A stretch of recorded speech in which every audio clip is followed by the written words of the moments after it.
A Ucrânia realizou na madrugada desta terça-feira o maior ataque desde o início da guerra, utilizando drones contra a capital russa, Moscou.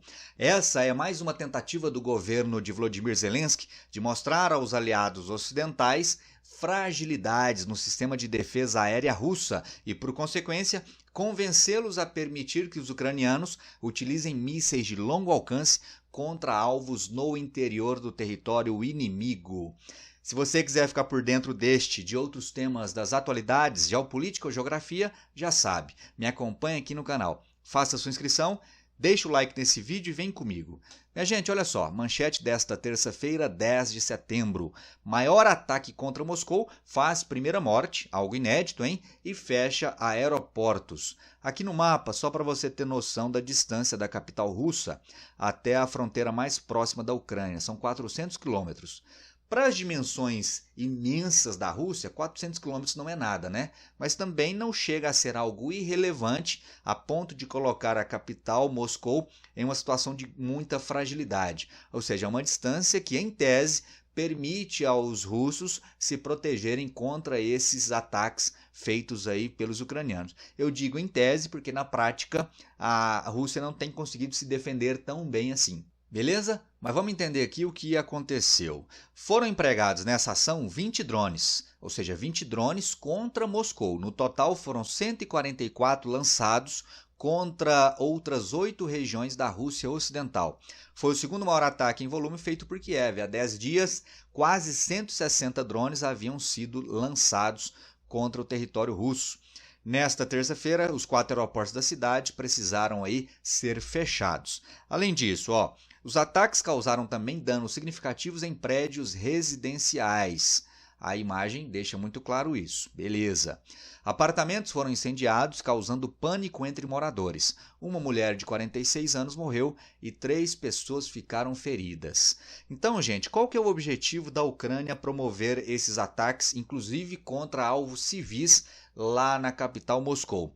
É, de certa forma, fazer com que a guerra chegue na população russa. Porque uma vez que a guerra chega na população russa, o objetivo é mostrar para os russos que, diferentemente daquilo que o governo deles diz, eles, russos, não estão tão seguros assim. Ou seja, é uma forma de aumentar a sensação de vulnerabilidade do próprio povo russo diante da guerra. Captou a ideia? No final das contas, então, o objetivo maior é abalar a popularidade e o apoio que este senhor aí, ainda tem em grande quantidade por parte dos russos. Ainda que esse ataque tenha sido aí relativamente bem sucedido, né, contra alvos ali bem próximos à sede do governo russo, o fato é que o reforço das defesas aéreas impede há mais de um ano qualquer sucesso de drones contra regiões centrais da capital. Ou seja, o coração nervoso de Moscou é uma área muito bem protegida. Há mais de um ano que nenhum tipo de ataque inimigo é realizado naquela localidade. Drones de longo alcance também foram lançados nessa madrugada contra Kazan, que é uma cidade aí a cerca de 700 quilômetros a sudeste de Moscou, forçando também a suspensão temporária de voos. É nessa cidade, gente, que no mês que vem, em outubro, será realizada mais uma cúpula do BRICS. Eu não duvidaria caso a Rússia opte por mudar a sede desta reunião, ou seja, levar a reunião para uma outra cidade, talvez lá para Vladivostok, que fica do outro lado do país, justamente para evitar problemas. Afinal de contas, as últimas semanas têm mostrado que Kazan não é a cidade mais segura na Rússia para receber chefes de Estado, presidentes, primeiros ministros, para uma reunião tão importante assim do BRICS, grupo aí do qual, inclusive, o nosso país, o Brasil, faz parte. Beleza?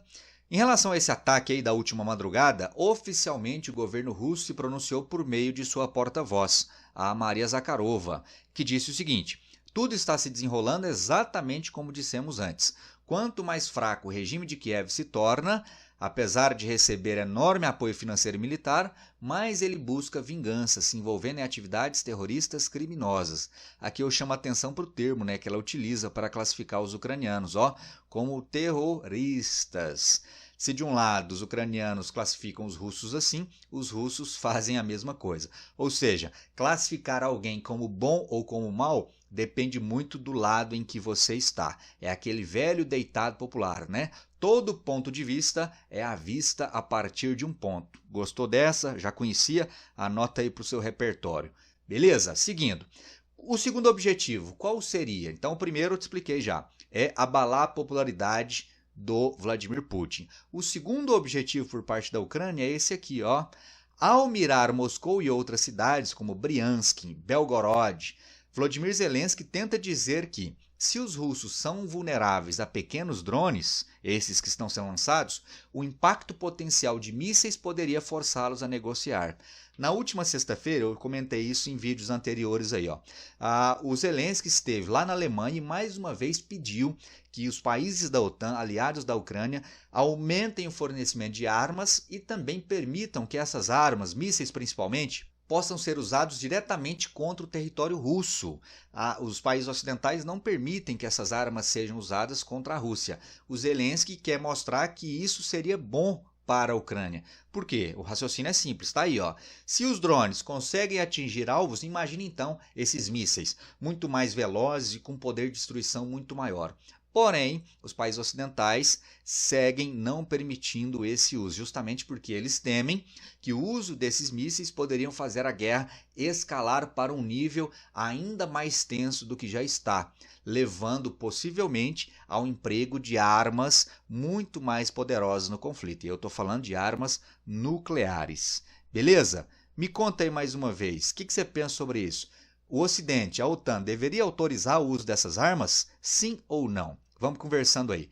Vamos seguindo aqui, ó. Enquanto isso, enquanto a Ucrânia faz esses ataques pontuais contra a Rússia segue avançando no leste ucraniano. Manchete também de hoje, terça-feira, dia 10. Rússia relata novas conquistas no leste da Ucrânia.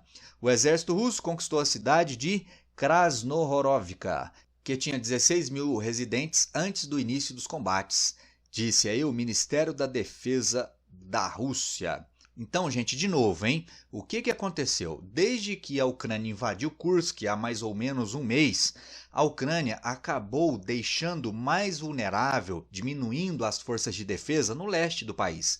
E aí o que a Rússia tem feito?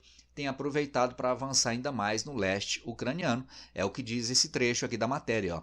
A Ucrânia tomou cerca de 0,007% do território russo numa operação surpreendente, mas teve de empregar suas melhores forças. A exposição do já enfraquecido flanco leste lá da Ucrânia pode lhe custar o controle de Donetsk. E isso já levou mesmo apoiadores do governo da Ucrânia a fazer críticas duras. A humilhação tática a Putin pode resultar num problema estratégico maior. Então, a Ucrânia fez uma grande aposta, né, de conquistar aquele território. Conquistou o território, que aqui, como dito, nem é tão relevante assim do ponto de vista de tamanho, né, apenas 0,007% de toda a Rússia.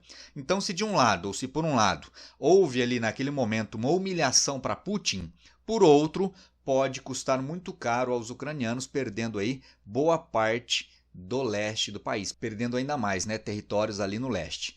Uma eventual queda de Donetsk completaria na prática a conquista do que Putin chama de objetivo primário da guerra, que é o controle total do Donbas, região no leste que também é composta pela província de Lugansk, quase toda tomada.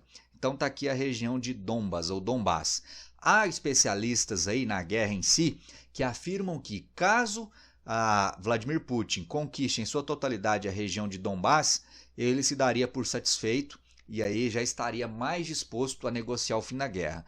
Vamos ter que aguardar se isso ocorrer, quando ocorrer, para vermos até que ponto isso é ou não verdade. Aqui, só para você entender melhor. Os territórios atualmente já controlados pela Rússia englobam parte de Kharkiv, Lugansk na sua totalidade, Donetsk, que é onde a Rússia tem mais avançado, além de Zaporizhzhia, parte, né? E parte também de Kherson, além da Crimeia, já controlada desde 2014. Onde a Rússia mais avança, portanto, é aqui em Donetsk, aqui está a região de Donetsk. O principal alvo dos russos é a conquista de Pokrovsk ou Pokrovsk. Cidades como Bakhmut e Donetsk já foram controladas e aí o próximo grande alvo seria Pokrovsk. Por quê? Porque Pokrovsk é um centro logístico militar importantíssimo para os ucranianos. Como Pokrovsk tem uma infraestrutura de transporte muito boa, rodovias, ferrovias, é a partir dela que são distribuídas armas, suprimentos, é feito transporte de pessoas, de feridos, enfim, ela é importantíssima. E aí, caso a Ucrânia perca Pokrovsk, é bem possível que ela perca também o controle do restante da região de Donetsk. E aí, perdendo o controle sobre o restante de Donetsk, a Rússia conclui o domínio dela sobre a região de Donbass, tendo aí então atingido, caso ocorra, um grande objetivo no conflito. Daí muitos dizerem também que a Rússia provavelmente vai aceitar negociar o fim da guerra depois de finalizar o domínio sobre o Donbass. Beleza, beleza?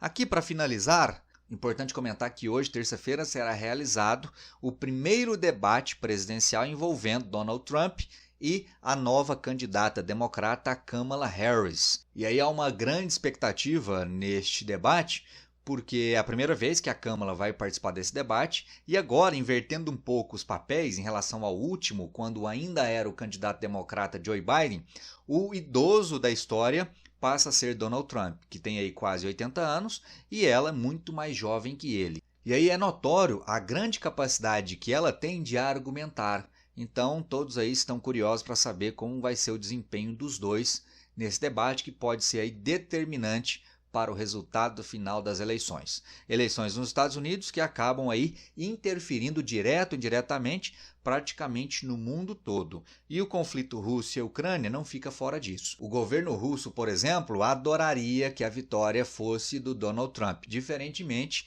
de Volodymyr Zelensky, que prefere a vitória de Kamala Harris. Então vamos acompanhar aí, amanhã eu volto repercutindo também os principais pontos que serão discutidos aí no debate. Será transmitido aqui no Brasil pela CNN. Fica ligado aí caso tenha interesse. Valeu, moçada, é isso. Se gostou, deixa o like, se não gostou, deixa o dislike, comenta e nos vemos no próximo vídeo. Um forte abraço e até lá. Valeu!